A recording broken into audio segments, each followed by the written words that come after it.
안녕하세요. 절대값TV의 명품 PD 한PD입니다. 자, 오늘 이 시간은 최근 세종시의 아파트 거래 상황에 대해서 한번 이야기하겠습니다. 자, 최근에 그 세종시의 아파트 가격이 폭락을 하고 있다라는 그 기사들이 많이 뜨고 있습니다. 자, 실제로 그런지 최고의 세종 전문가가 분석해 드리겠습니다. 실제로 그런지 한번 실제 상황을 보시고, 그리고 세종시 아파트를 어떤 방식으로 접근해야 되나, 자, 그런 근본적인 문제까지 한번 해결해 드리겠습니다. 최근에 그 세종시에 관한 그 기사들이 나오기 시작하면 기사의 톤이 있어요. 결코 우호적이지 않다라는 거예요. 우호적이지 않다.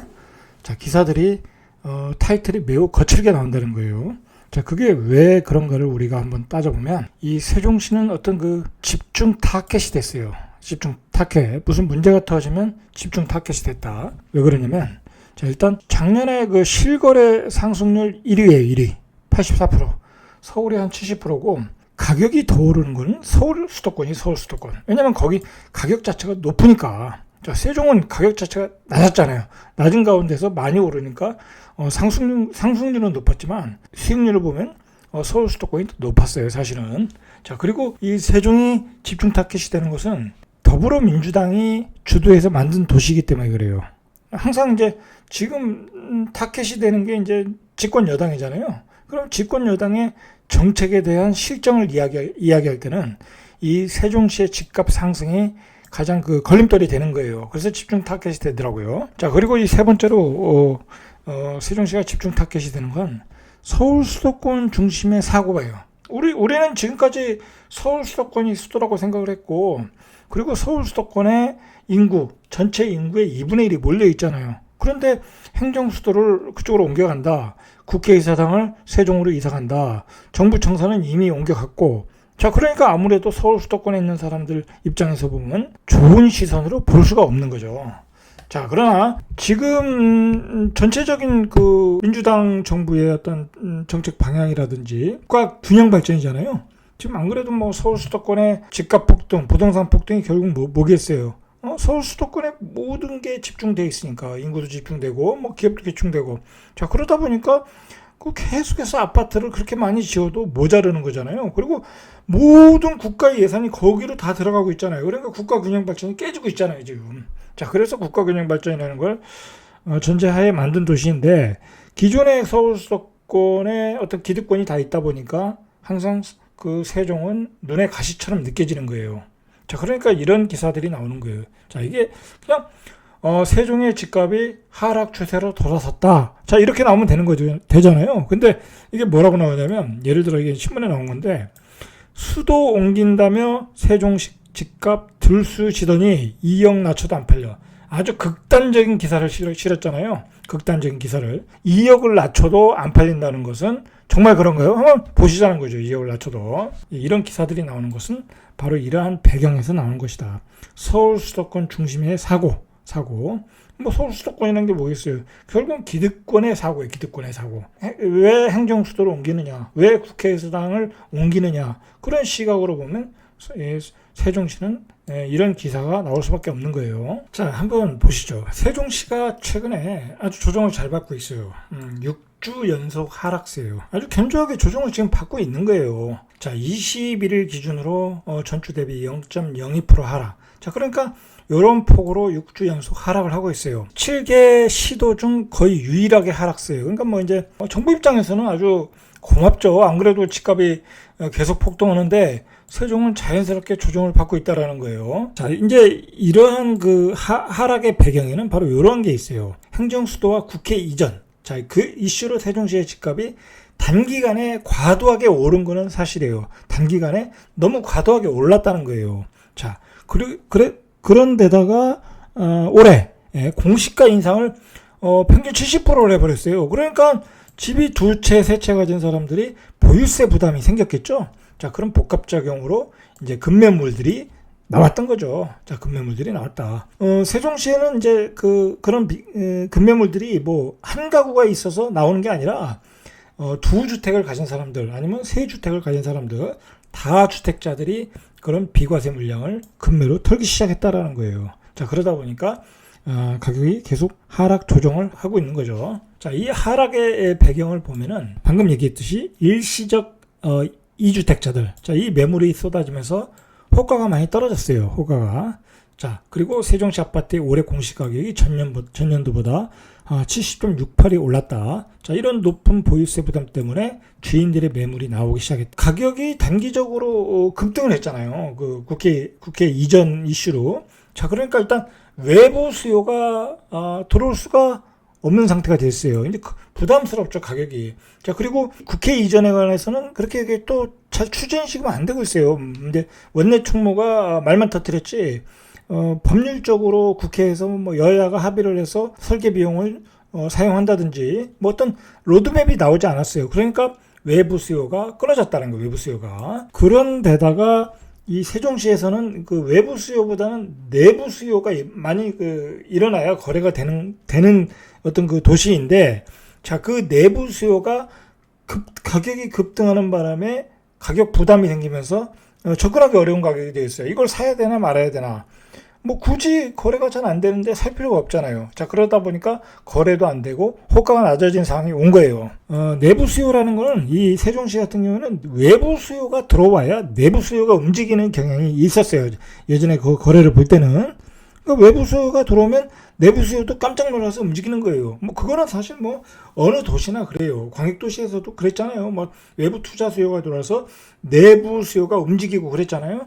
세종시에서는 그런 경향이 유독 강하다라는 거죠. 자, 이 현장에서 이제 무슨 말을 하냐면, 세종시 아파트 가격이 최근 한 달 넘게 조정받고 있는데, 최고가 대비 1억 낮게 나오는 사례가 있고, 현재 호가도 5천에서 8천만 원 정도 내렸다. 자, 요 말이 딱 맞아요. 최고가 대비 1억 정도 낮게 나오고, 호가도 5천에서 8천 정도 내려놓고 있어요, 지금. 그런 가격으로 나오고 있고, 그래서 단지별로 5억에서 한 1억 정도 작년보다 아니라 올 초보다 조정된 가격으로 나와 있는 건 사실이다라는 거예요. 세종시의 무주택자 비율이 46.7%라고 그래요. 그러니까 수요는 많은 거예요. 자, 이 사람들이 이제 움직이려면 외부 수요가 들어와줘야 돼요. 외부 수요가. 아니면 그 국회 이전에 대한 그 여야의 합의가 이루어져서 그 추진력이 생기든지 그런 요인이 있어야 이제 움직일 수 있다라는 거예요. 신문에서 이제 나오는 얘기가 세종시 아파트값 하락은 고운동, 뭐 다정동 등에서 매물이 누적되고 호가가 하락하면 전반적인 시세가 떨어진다. 자, 이게 뭔 얘기냐면, 제가 검토한 바로는, 예를 들어서 이제 신문에서 나오는 뭐 1억이다, 2억이다, 그런 지역은, 그렇게 떨어진 지역은 사례는 그렇게 많지 않았는데, 그렇게 급매물들이 나온 지역을 한번 보니까, 예전에 이제 작년에 이제 국회 이전의 이슈로 많이 오를 때, 그때 너무 그 지역의 입지에 비해서, 기존에 이제 세종시도 입지별이 A급이 있고 B급이 있고 뭐 C급이 있고 뭐 그렇게 구분을 좀 해놨거든요. 고급지가 있고 중급지가 있고 그렇게 구분이 돼 있는데 그런 그 가치보다 과대 상승한 지역이 분명히 있었어요. 너무 오버한 거야 그때 올라갈 때. 자, 그런 단지에서 조정폭이 컸다라는 거예요. 자, 그건 제가 뒤에서 그 호갱론으로 들어가서 실거래 가격을 한번 보면서 최근에 거래된 가격을 보면서 한번 설명해 드릴 거예요. 그러니까 그 입지에 비해서 너무 과대하게 상승한 지역은 낙폭이 컸다. 그렇게 보시면 될 것 같아요. 그래서 이제 어떻게 보면 그 균형 가격을 맞추어가는 과정이다. 자, 그렇게 보시면 될 것 같아요. 자, 그러면 얼마나 폭락을 했나? 자, 신문에 나온 사례를 가지고 이야기해 볼게요. 종촌동 가재마을 9단지 96제곱미터가 최근에 21일 날 7억 5천에 거래됐다고 그래요. 자, 그런데 작년 9월에 9억 4천에 거래됐, 한 1억 9천 뭐 그렇게 빠졌네요. 자, 이렇게 빠졌다는 거예요. 자, 그러나 이제 이게 뷰의 차이가 있고 층의 차이가 있는 거예요. 자, 그것도 여기서 무시를 하는 게 있어요. 층이 높은 것과 낮은 층은 프리미엄의 차이가 있잖아요. 그리고 뷰가 잘 나오냐 안 나오냐는 세종에서 굉장히 중요하거든요. 그런 차이도 있다. 가재마을 12단지. 자, 12단지도 84제곱미터가 7억 4천에 올해 거래됐는데 12일에 7억 4천에 거래됐는데 올해 최고가가 8억 5천이니까 한 1억 천 정도 떨어진 거예요. 자, 가재마을이면 종천동이에요. 종천동. 자, 종천동은 예전에 고급지는 아니었어요. 중급지였어요. 그러니까 BRT가 지나가는 단지가 아니었단 말이에요. 그래서 이제 BRT가 지나가는 단지보다는 가격이 저렴했다. 자, 그런데 국회 이전 때문에 가격이 급등을 했어요. 급등했는데 이렇게 8억 5천까지 찍었다라는 거예요. 자, 이런 부분이 그 당시에는 너무 과도하게 많이 올라갔다라는 거예요. 과도하게 너무 갑자기 많은 가격이 올라갔다. 그러니까 이런 지역에서 가격의 낙폭이 좀 크게 나오는 거예요. 다른 지역과 비교해보면 그게 쉽게 알 수 있어요. 세롬동 새뜸마을 4단지 전용 100제곱미터가 지난 5일에 9억 2천만 원에 거래가 됐다. 자, 1월 달에 매매가, 올 초에 매매가가 10억 4천이니까 1억 2천만 원 정도로 떨어졌어요. 자, 이걸 가지고 이제 폭락했다고 그러는데, 자, 여기도 마찬가지예요. 이제 이 세롬동 새뜸마을 4단지는 이 테라스가 있느냐 없느냐 그 스타일 따라 또 가격이 한 1억 차이가 나는 경우가 있어요. 그리고 뷰에 따라 가격 차이가 나는 경우가 있어요. 그러니까 가격은 조정받았지만 이렇게까지 이 가격 차이가 나지는 않다. 평균적으로 이제 그렇게 보셔야 돼요. 층과 뷰와 스타일의 차이가 있다. 자, 그런 점을 배제하고 이렇게 가격으로 뭐 1억 2천 뭐 1억 5천 폭락이 떨어졌다고 폭락 기사에 이렇게 실었다라는 거예요. 실제 팩트는 안 그렇다는 거예요. 대체로 지금 세종시 시장은 매수자 우위 시장은 분명히 맞아요. 세종시 아파트 매물 6개월 전에 한 3,080건이었는데 현재 3,814건, 23.8%가 늘어났어요. 자, 매물이 점점 늘어나고 있어요. 거래가 안 되니까 세종시는 매수자 우위 시장으로 전환했고 세종시 아파트 매매 수급 지수, 자, 전국에서 가장 낮은 89.3%라는 거예요. 자, 세종시는 이렇게 외부 수요가 별로 없어요. 외부 수요가. 여기가 직장이 이렇게 많이 생기는 지역은 아니잖아요. 일자리가. 뭐, 공공기관이 생겨서 이제 공공기관이 들어오는 데지, 뭐, 기업의 수요가 들어오고 그런 지역이 아니다 보니까, 그 내부 수요가 움직이지 않으면 어떤 그 매매 수요로 전환이 안 된다는 거, 안 된다. 그러니까 이렇게 매매 수급 지수가 낮게 나타나고 거래가 부진한 거예요. 금매 거래 현황을 조금 더 보시면은 올해 1월에 10억 2,500만 원에 거래됐던 세종시 보람동 호려울 8단지 98 이게 이제 9층이에요. 9층. 자, 이것도 이제 금매라고 신문에서 이야기한 거예요. 이제 낙폭 과대로 이야기한 사례인데, 자, 이게 보시면은 9억 1천에 거래됐어요. 최근에 거래된 게 1월에 거래된 건 10억 2,500이고, 자, 근데 여기도 이게 산 쪽이 보이느냐 안 보이느냐, BRT냐 아니냐, BRT 도로변이냐 아니냐, 층에 따라 또 가격이 천차만별이에요. 그런데 이 사례는 10억 2,500만 원에 거래됐던 것은 9층이고, 자, 9억 1천만 원에 된 것은 3층이에요. 그러니까 이것도 뭐 가격이 폭락했다, 급매물이다, 라고 이야기할 수 없다라는 거죠. 이야기할 수 없다라는 거예요. 이런 사례들을 가지고 세종시가 막 급락을 했다라고 이야기하는데, 그렇게 급락한 것은 아니다. 실제로 가격이 조정을 받고 있는 것은 사실이지만 급락한 것은 아니다. 자, 그리고 도련마을 14단지에 뭐 예를 들어서 12억 6천에 거래됐던 게 10억에 거래됐다. 자, 이런 것도 이제 우리가 실상을 이제 알고 봐야 되는 거예요. 이것도 이제 뷰가 보이느냐 안 보이느냐, 층이 고층이냐 저층이냐 이렇게 다를 수 있다라는 거예요. 그리고 도련마을 15단지 뭐 9억 5천에서 8억 4천 뭐 이런 정도는 이제 급매물로 거래된 것 같아요. 자, 가격 가치와 입지에 따라 변동성이 크고 낙폭이 크다. 자, 그걸 다 싸잡아 가지고 폭락했다, 뭐 급매물이다라고 이야기하기는 어렵다. 자, 그리고 이렇게 나타나는 단지들은 말 그대로 그 지나치게 과대하게, 입지에 비해서 과대하게 상승한 지역에 이러한 현상이 그나마 나타나는 거예요. 다른 입지가 괜찮은 지역들은 그 낙폭이 그렇게 크지 않다라는 거예요. 실제 보면은. 자, 실제로 그 세종시에서 조금 입지가 좋은 아파트들을 보면 그렇게 낙폭이 크질 않아요. 자, 보시면은 이제 세롬동 같은 경우에 새뜸마을 이제 10단지, 11단지 더샵. 자, 여기가 이제 입지가 좋은 아파트인데, 자, 여기 거래 사례를 봐도 거래는 잘 안 돼요. 거래는 잘 안 되는데, 예를 들어서 13억 8천에 21층이 거래됐어요. 그러면 바로 직전 거래된 게 14억 1천, 14억 3천이에요. 뭐 14억. 자, 그러면 이제 한 5천 정도는 이제 빠져서 거래되는 거예요. 5천 정도.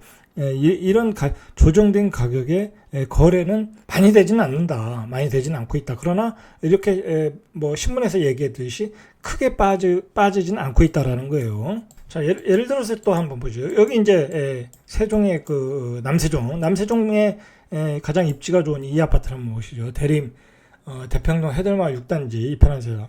자, 이 아파트는 그래도 최근에 거래가 많이 됐어요. 자, 이 아파트 보시면 강뷰가 보이는 이 앞동이 14억 또는 13억 7,300에 됐어요. 그러면 그 전에 거래된 가격이 얼마냐? 바로 이제 그 전에는 이게 예전에 그 국회의사당 막 들어온다고 할 때는 14억까지 찍었어요. 그때 14억까지 찍고 15억에도 거래 계좌가 안 나왔어요. 자, 그러나 이제 지금은 15억에 내놨지만 거래는 안 되고 있어요. 그러니까 최근에 14억, 13억 7,300 이 가격에 거래되는 거예요. 결국은 빠진 것도 별로 없다. 그리고 중간층에 12억 4,200에 하나 거래됐어요. 근데 작년에 거래된 게 12억 6천이에요. 그러면 빠진 게 뭐 2천 정도 빠졌어요. 그러니까 별로 빠진 게 없다. 입지가 좋은 지역은 별로 빠진 게 없다. 자, 그렇게 보시면 돼요. 이게 A급과 B급 지역에서 주로 좀 많이 떨어지는 경향이 있더라. 그동안 과도하게 올린 부분에 있어서는. 자, 그렇게 보시면 되는 거예요. 자, 이 호려울 그 3단지를 보시죠. 호려울 3단지도 이거 보시면 24평을 기준으로 보면 4월 달에 7억 5천짜리 하나 거래되고 6억 9,500짜리 하나 거래되고 이거 뭐 떨어진 것도 없어요. 여기는 작년 12월에 거래됐던 게 7억 4천이고 7억 8천이에요. 그러니까 떨어진 것도 없다. 사실 이 지역은. 자, 이 뒤에 대박 노블랜드 보시면 여긴 조금 떨어졌어요. 자, 이것도 최근에 거래된 게 6억 3,500이에요. 6월 5일 날 거래된 게. 자, 여기는 6억 9천까지 거래됐으니까 한 6천 정도 떨어졌어요. 이 정도 떨어졌다. 조정. 자, 5, 6천 정도는 떨어진 가격으로 거래되고 있다. 자, 그렇게 보시면 되는 거예요. 자, 여기 모하미래 한번 보시죠. 모하미래도 6월 4일에 거래된 게 20층이 9억 2천이에요. 자, 근데 9억 2천인데 최고가가 9억 3천이에요. 그러니까 9억 3천, 9억 5,500까지 찍었네요. 자, 굳이 따지면 한 3천 정도 떨어졌네요. 자, 3천 정도 떨어졌다. 자, 그렇게 보시면 되는 거예요. 떨어지지 않고 있다, 사실상. 자, 여기 중 리버뷰 한번 보시죠. 리버뷰도 이게 33평이 9억 9천. 뭐, 그 전에 8억 9천.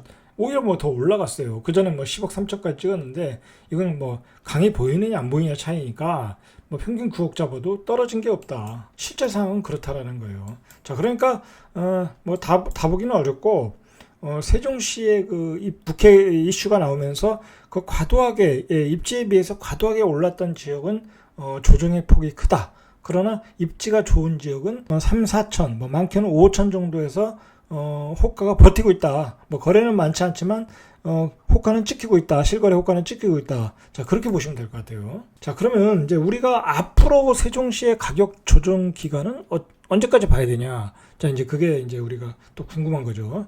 세종시가 이 전세 가격이 작년까지만 해도 강세 구간이었는데 올해 들어서 약간 약세, 보합, 약세라고 봐야지. 약간 약세로 갔는데 올해 그 입주 물량이 많아요. 나성동의 물량도 있고 후반기에 4-2 생활권의 물량이 있다 보니까 전세가 그렇게 원활하게 돌아가진 않아요. 원활하게 돌아가진 않고 있다.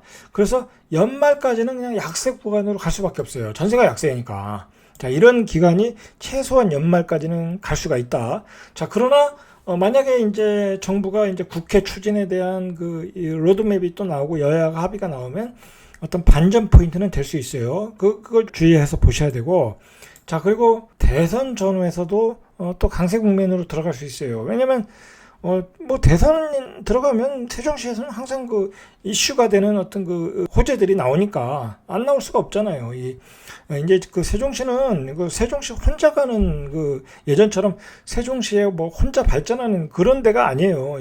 국가 균형 발전의 어떤 중추 역할을 하는 도시이고, 그리고 지금 세종시는 그 충청 메가시티와도 연결이 돼 있어요. 그 충청 메가시티가 어디예요? 충청 남도, 북도, 그리고 대전, 청주가 다 연결돼 있어요. 그래서 세종시가 행정수도의 중심이 되고 나머지 도시들이 어떤 기업을 유치해서 하나의 메가시티로 발전해야 된다. 그러니까 지금 계속 충청남도, 북도 단체들이 연합을 해서 메가시티 만들어 나가기 위해서 계속 지금 정부 여당에 압박을 하고 있잖아요. 국회에 대해서 여야 합의를 빨리 봐라. 뭐 그런 얘기를 하고 있잖아요. 이 메가시티라는 개념으로 가기 때문에 예전에 세종 혼자 단독으로 어떤 도시를 끌고 나가는 그런 모습이 아니라 메가시티로서 크게 어떤 충청권, 충북 충청권이 함께 움직이는 그런 힘을 갖게 된 거예요, 지금. 지금의 조정은, 잔파동이에요, 잔파동. 말 그대로 일시적 이가구가 돼서 이렇게 물량을 내놓는 거, 그 다음에 중간에 어떤 그 도시의 성장 과정에서 휴지기에 그리고 정체기에 매물이 나오는 그런 어떤 견조한 조정의 구간이라는 거죠. 자, 그런 견조한 조정의 구간인데, 세종시는 이 큰 파동으로 봐야 돼요. 큰 파동을 보고 세종시의 미래에 배팅을 해야지. 이런 잔파동의 움직임에 따라 뭐 신문에서 뭐 세종시에 거품이 꼈다, 거품이 빠진다, 뭐 그래서 뭐 하락 추세로 간다, 뭐 바닥을 알 수 없다, 그런 기사에 현혹되면 안 되고, 세종시는 앞으로 세종시의 성장에 큰 파동을 보고 끝까지 가져가셔야 되는 거예요. 그리고 이 세종시는 이미 반환점을 돌았어요. 뭐 생각을 해보세요. 여기 대한민국의 그 행정력이 이쪽으로 다 옮겨왔잖아요. 뭐 그거 다시 서울로 돌아가겠어요? 어떻게 하겠어요? 그리고 이미 도시를 다 만들어 놨어요. 그리고 이 도시는 계속 빠른 속도로 그 보완이 되고 굉장히 그 발전하고 있어요, 지금. 자, 그런 단계에 있기 때문에 뭐 이걸 뭐라 할까요? 뭐 여기에 뭐 거품이 빠진다, 뭐 그런 소리를 할 수가 없어요. 어떤 속도, 이 행정 수도를 완성해가는 속도에는 여러 가지 그 정치적인 변수가 있긴 하지만은, 그런 속도에는 문제가 있지만, 그리고 추진 과정에서 어떤 급격하게 호재가 반영이 돼서 가격이 어떤 급등하고 변동성이 큰 구간은 있지만, 변동성이 큰 구간이 있다 보니까 당연히 그 하락의 구간도 나올 수 있는 거예요. 이제 그렇게 보셔야지, 무슨 잔파동을 가지고 그걸 침소봉대에서 신문 기자들이 뭐 확대 해석하는 것을 가지고 어떤 세종시의 미래를 판단하는 것은 굉장한 우를 범하는 거예요. 자, 한 가지 더 말씀드린 거는 세종시의 전세 가격인데, 이게 전망이 굉장히 중요해요. 내년의 가격 전망에서는. 자, 세종시의 올해 1분기의 아파트 전세 중위 가격이 한 3억 4천이라고 해요. 그러니까 여기서 84를 구하면 3억 4천에 구해야 된다는 거예요. 뭐 대충 이 정도 해요. 근데 이 가격이 경기도의 전세 중위 가격을 넘었어요. 이 중위 가격이 3억 4천, 서울이 6억을 조금 넘고 5대 강역시가 뭐 2억을 조금 넘는데 세종시가 넘버 2다. 자, 이 정도 가격을 형성하고 있다라는 것은 그만큼 세종시의 그 삶의 조건, 어떤 그 생활의 여건이 좋다라는 거예요. 어떤 퀄리티가 되니까 이 정도 가격을 유지하고 있는 거예요. 그만큼 수요가 있다라는 거잖아요. 많은 수요가 들어오고 있다라는 거예요. 자, 이렇게 전세 가격은 강세로 가고 있는 거예요, 강세로. 자, 우리가 여기서 한 가지 눈여겨볼 게 뭐냐면 2022년 이후에 입주 물량이에요. 세종시의 2022년 입주 물량이 내년에 2284가구예요. 자, 대전은 8789가구예요. 대전은 이제 적정해서 조금 오버했어요. 자, 그러나 세종시의 물량은 내년에 아주 급감을 하는 거예요. 올해가 한 8000가구니까 올해 4분의 1밖에 안 돼요. 근데 2023년도에는 458가구밖에 안 돼요. 대전도 또 급감해요. 자, 그리고 2024년에는 1567가구, 대전도 한 4000가구 정도. 그러니까 앞으로 3년 동안은 전세 물량이 급감하고 있다. 자, 그러니까 내년에 세종시의 전세 가격은 폭등할 수밖에 없어요. 자, 전세 가격이 폭등하면 뭐 매매 가격은 당연히 따라 올라갈 수밖에 없어요. 그래서 지금의 조정은 아주 그 잔파동이고 견조한 조정이다라고 제가 여러분들에게 말씀드리는 겁니다. 자, 오늘은 여기까지. 이상 절대값TV의 명품 PD 한 PD였습니다.